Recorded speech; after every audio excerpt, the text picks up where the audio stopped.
Have you ever taken a personality test? They can be kind of fun. If you're like most people, you find yourself on a fluctuating continuum, depending on your mood, your circumstances, the situation. There are always those few traits that just ring so true to you. You may know of a type A, a type B, the color blue, the color orange, one being highly organized, the other, well, not so much. I want to tell you a story of a carefree, wild creative colliding with a methodical and more logically organized soul. A twitching eye and a persistent question of why? There we are, just sitting in my studio room. My mom is resting on the creamy white couch, sipping warm water. Me sprawled cross-legged on the paint-spattered floor, surrounded by paint, stained water cups, an array of brushes, and a large Tupperware lid I use as my paint palette.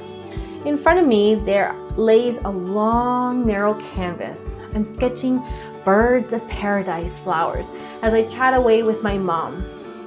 The cozy comfort of the pellet stove warms the room, and the steady whirring of the fan brings peace and calm to my experience. My mom laughs as she mentions the easel not but 3 feet from where I am working, and notes the irony of me working on the floor. Sometimes I'm just in such a hurry to get started. I just start wherever I am, wherever inspiration hits. It feels as though my hands and imagination might not hold the image long enough. If I don't start right away, it feels different. If I'm not careful, resistance gets the better of me, and the burn of procrastination and doubt start to creep in. I just have to start sometimes before my nagging negativity wakes up from its slumber, because once I'm in the thick of a piece and committed to the process, she knows by now that there's no point poking at me then. I am not stopping. I smile at my mom with a pointed brush. I look her square in the eye. You watch. When Bob gets home, he will say something. Why are you on the floor? Wouldn't you be more comfortable on the chair? Why not use your paint easel? It's literally right there. 10 minutes later, sure enough, Bob comes home and checks the status of the pellet stove. I'm busy in the work and say hello and offer a smile. I can already see him analyzing how to best approach the situation at hand. See me? I'm just painting on the floor.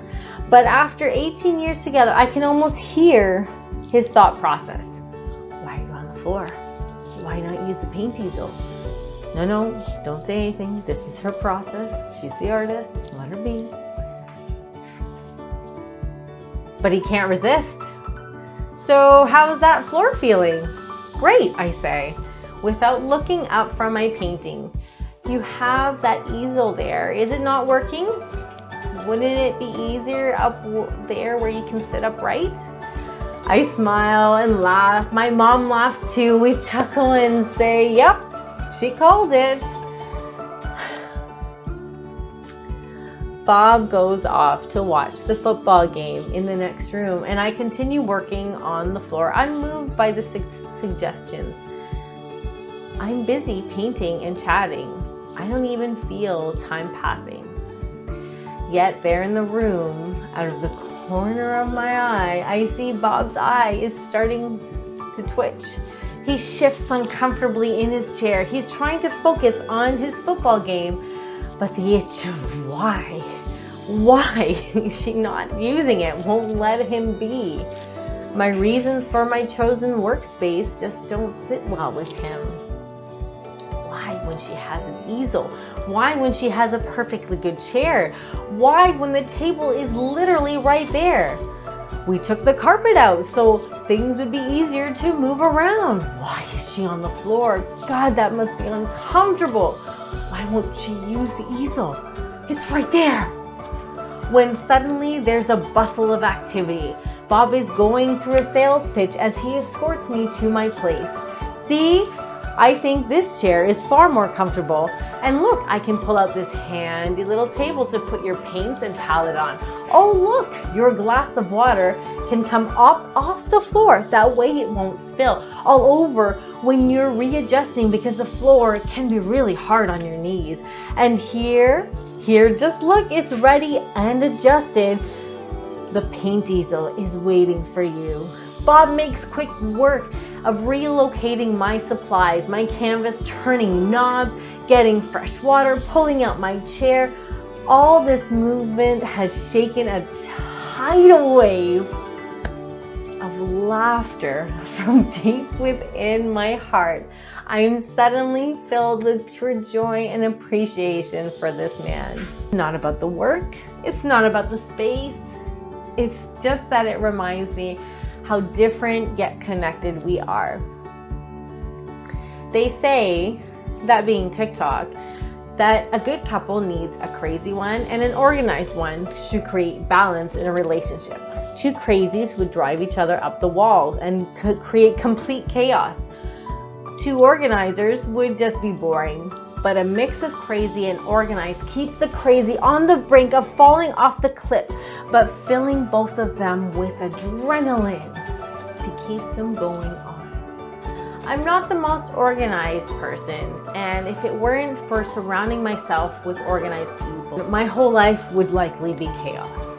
I appreciate that he sees me, and I know that what others might see as a mess, he knows are my ideas and treasures just waiting and lying there to be brought to life.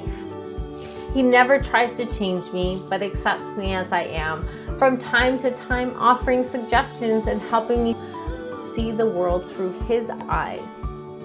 One, I do entertain and explore, but I grow restless and need to revolt and do things in my mixed up experimental way. Life is a constant experiment. You just never know how things will unfold, which is why I don't put too much into personality tests. You might capture a frame, but you will never capture the essence. That's not a test that you can take. It's a life to be created and experienced. Hello, and thank you so much for watching. Who is your special person, and what is it that they do that drives you bananas? Or what is it that you do that drives your other significant other bananas? I would love to know. Please share in the comments. Please like and subscribe for more. Thanks again so much for watching, and remember, keep creating.